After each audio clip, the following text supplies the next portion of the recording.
नमस्कार। आज हम भगवद गीता के एक बहुत ही महत्वपूर्ण अध्याय पर बात करने वाले हैं। अध्याय 16। हाँ, दैवी और आसुरी संपद विभाग योग। बिल्कुल, हमारे पास इसकी एक विस्तृत हिंदी व्याख्या है और हम कोशिश करेंगे कि इसके मूल संदेश को समझें। जरूर। ये जो दो तरह की मानवीय प्रवृत्तियों की बात होती है, दैवी और आसुरी, ये आखिर हैं क्या, और कृष्ण इनके असर के बारे में क्या बताते हैं हमारे जीवन पर, हमारी गति पर। हाँ, देखिए, ये अध्याय एक तरह से आत्मनिरीक्षण का एक ढांचा देता है हमें। भगवान कृष्ण बहुत साफ तौर पर दो रास्ते बता रहे हैं। दो रास्ते? हाँ, एक वो जो मुक्ति की ओर ले जाता है, ऊंचा उठाता है, और दूसरा जो बंधन और दुख की तरफ।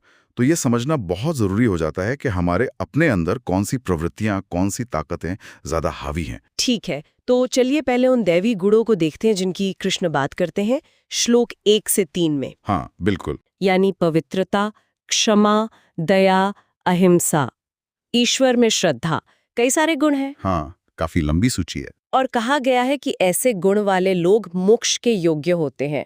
ये सुनने में तो बहुत अच्छे लगते हैं, पर क्या ये सिर्फ अच्छा व्यवहार है या कुछ और गहरा मतलब है? नहीं, ये अच्छा सवाल है। गीता के हिसाब से ये सिर्फ बाहरी अच्छे काम या शिष्टाचार नहीं है। ये गुण व्यक्ति के आंतरिक चरित्र को दिखाते हैं, उसकी जो मूल सोच है, मानसिकता है, उसको दर्शाते हैं। अच्छा। कृष्ण यहाँ उस सोच की बात कर रहे हैं जो इंसान को स्वाभाविक रूप से, मतलब अपने आप ही, धर्म के रास्ते पर ले जाती है। जैसे अभय, सत्य, अहिंसा, ये सब अंदर की शक्ति और पवित्रता से आते हैं और अंत में यही आध्यात्मिक मुक्ति की ओर ले जाते हैं। समझ गए। तो ये हुई दैवी संपदा जो मुक्ति की राह दिखाती है। लेकिन फिर कृष्ण दूसरी तरफ भी इशारा करते हैं, आसुरी प्रवृत्तियां। हाँ, बिल्कुल, सिक्के का दूसरा पहलू। श्लोक 4 में इनका जिक्र है, दंभ, घमंड, गुस्सा, कठोरता, अज्ञान। ये प्रवृत्तियां कैसे नुकसान पहुंचाती हैं? एक उदाहरण भी दिया गया है, मैं ही सबसे बड़ा हूं वाला अहंकार। हाँ, ये बिल्कुल दैवी गुणों के उल्टे काम करती हैं।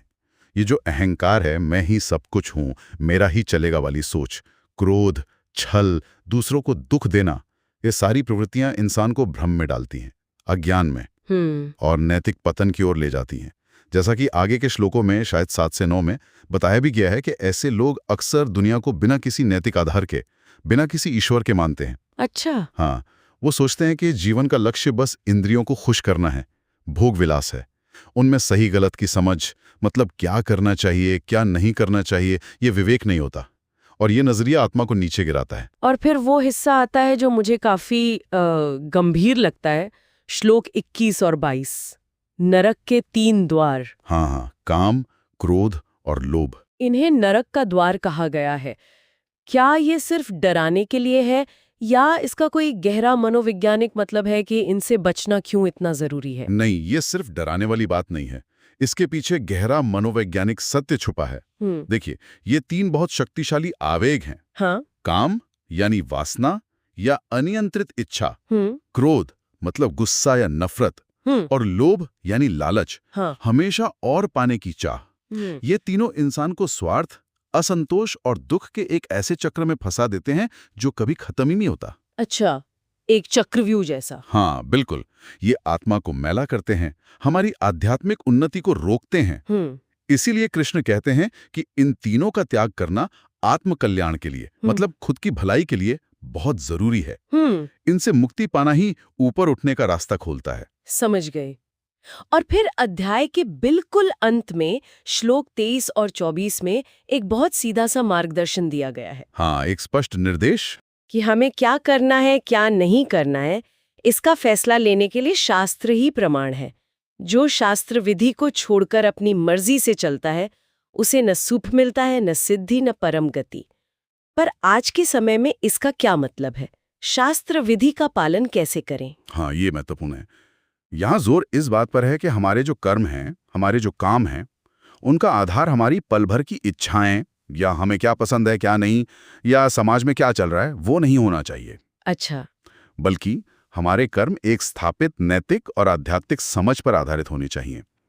गीता इसी को शास्त्र कह रही है। ये हमें मनमाने ढंग से, स्वार्थ में या नुकसान पहुंचाने वाले कामों से बचाता है। तो एक तरह से दिशा दिखाता है। हाँ, बिल्कुल। एक अनुशासित, सार्थक और सही दिशा में जीवन जीने में मदद करता है।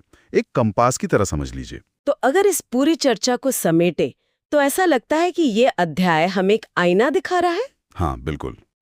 दैवी गुणों को विकसित करना हमें शांति और मुक्ति की ओर ले जाता है, और आसुरी प्रवृत्तियों में फंसना हमें बंधन और दुख की ओर।